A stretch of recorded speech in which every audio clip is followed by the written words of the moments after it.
Hey everyone, welcome back to Corporate Decoder, the place where we dissect the often confusing world of corporate filings. Today we are diving into Creative Medical Technology Holdings' latest quarterly report. Will it be a story of innovation and growth, or will it be a medical emergency for investors? Let's find out. This report covers the first 3 months of 2025. We'll be looking at their financial health, what they're working on, and any potential risks. Think of it as a quick checkup on the company to see how well it's doing. Before we get started, if you find value in getting corporate filings explained in plain English, please subscribe to the channel. Also, we have a Discord community where you can discuss these filings with other investors that is linked in the description below.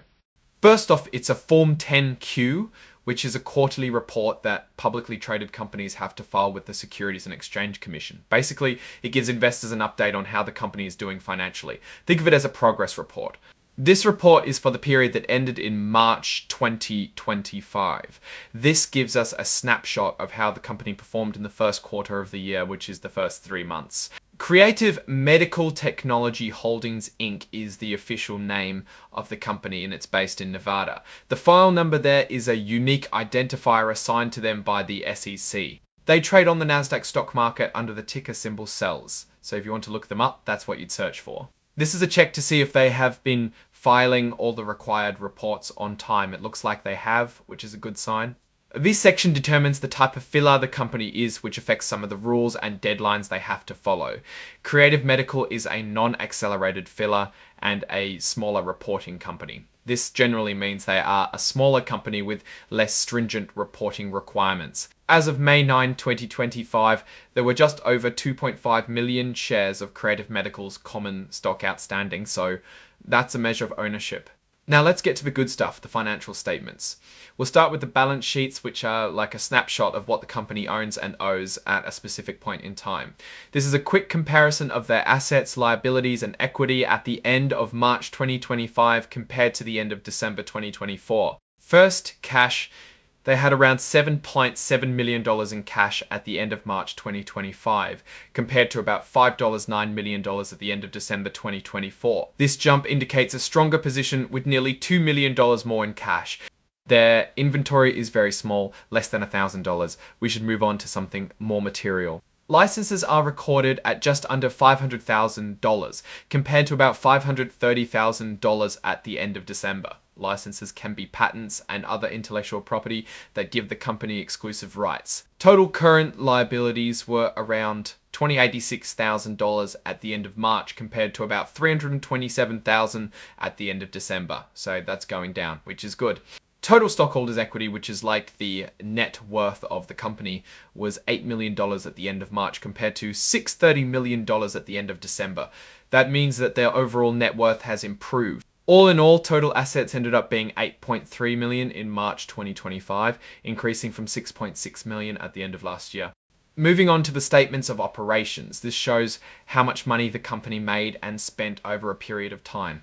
We're comparing the first 3 months of 2024. Gross profit for the first 3 months of 2025 was $1,800 compared to $0. So they are starting to see some money coming in, which is good. Research and development expenses were $743,000 for the first 3 months of 2025, compared to about $422,000 for the same period a year ago. That's a pretty big increase, and it shows that they are investing more in developing their products and technologies. Selling, general, and administrative expenses were almost $889,000 compared to $671,000 a year ago, so spending more there as well. It cost them just about $30,000 to amortize the patent costs. Operating loss, which is how much money they lost from their core business operations, was about $1.6 million for the first 3 months of 2025, compared to a loss of about $1.1 million a year ago. Interest income, or money they made from investments, was $22,000 compared to $81,000 a year ago. So they made less money from their investments. Their total net loss, which includes everything, was 1x6 2025 compared to a loss of $1 million a year ago, so they are still losing money and the losses increased. Net loss per share was 0.883 compared to 0.1073 last year. Now let's check out the cash flow statements. This shows how much cash the company is generating and using. Net cash used in operating activities was $1.5 million versus $800 in administrative spending increases. But $0 came from investing activities. They used to make $6.5 million from investment sales at the same time the previous year. Financing activities are things like raising money from investors or taking out loans. This year they got $3 million, when the previous year they had to spend $82,000. All that together meant an increase in cash this year, but it pales in comparison to the windfall they had last year, going from 5.9 million beginning cash to 7.7 million at the end of March. The unaudited condensed consolidated statement of stockholders' equity deficit. It is more or less like the balance sheet, but just focusing on equity. Shares issued went from 1.7 million to 2.5 million. This means the company created more shares. This table more or less confirms what we know so far, so let's get moving to the notes. Here we learn a bit about the history of the company, which was originally named Jolly Marketing Inc. On May 18, 2016, the company changed its name to Creative Medical Technologies Holdings Inc. to reflect its current business. The company is operated as a single unit by the CEO, so that's how they are assessed for performance, making resource allocation decisions to optimize the consolidated financial results. There are some risks. The company has a limited operating history and has generated minimal revenues from its operations. Also, the company may not have the capital resources to further the development of existing and/or new ones. The company has a number of licensing agreements. For one of them, the company acquired a patent from CMH. The patent expires in 2025. Also, the company acquired a patent from CMH covering the use of various stem cells for the treatment of lower back pain. For a period of 5 years from the date of the first sale of any product derived from the patent, the company is required to make royalty payments of 5% from gross sales of products and 50% of sale price or ongoing payments from third parties for licenses granted under the patent to third parties for licenses granted under the patent to third parties for licenses granted under the patent to third parties for licenses granted under the patent to third parties for licenses granted under the patent to third parties for licenses granted under the patent to third parties. The company entered into an agreement with Jadicel LLC, granting to ImCells the patent rights. They had to pay 250 days at the end of each calendar quarter. During the term of this agreement, licensees will pay license of 5% of the net income of ImCells during such calendar quarter. Here's the breakdown of all licensing agreements. As of Dec 31, 2024, they were worth $1,060,000, while their accumulated amortization was $539. At the end of March, it was $561,139.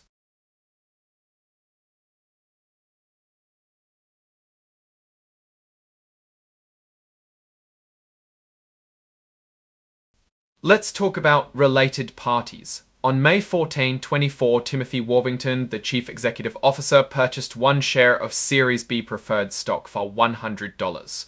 The Series B preferred stock had no voting rights other than the right to 100,000 votes on a proposal to approve an amendment to the company's Articles of Incorporation, increasing the number of authorized shares of the company's common.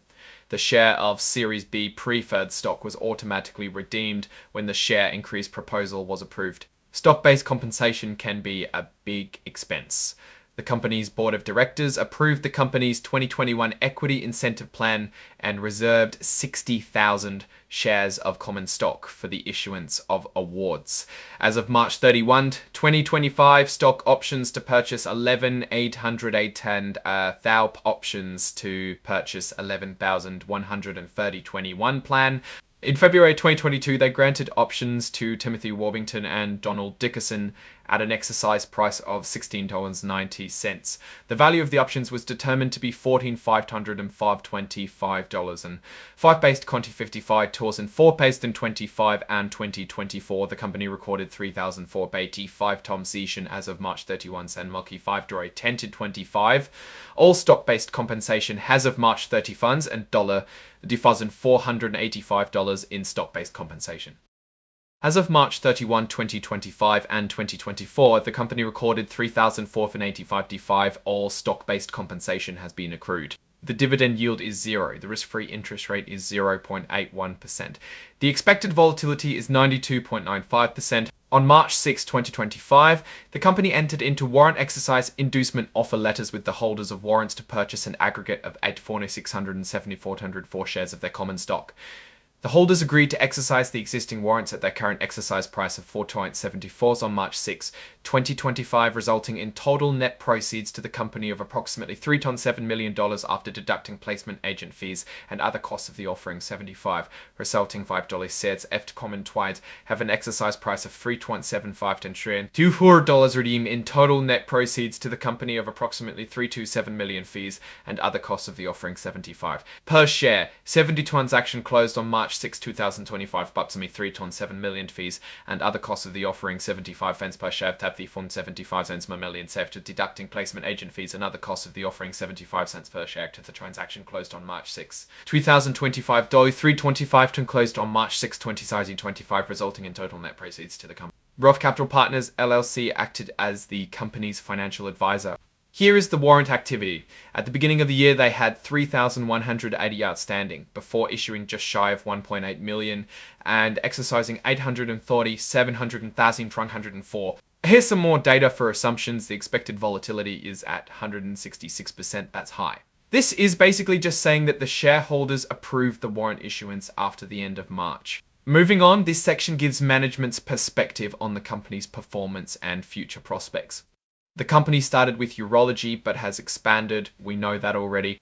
In June 2022, they signed an agreement with Greenstone Biosciences Inc. for the development of a human-induced pluripotent stem cell for their ImCells platform. We previously heard about this.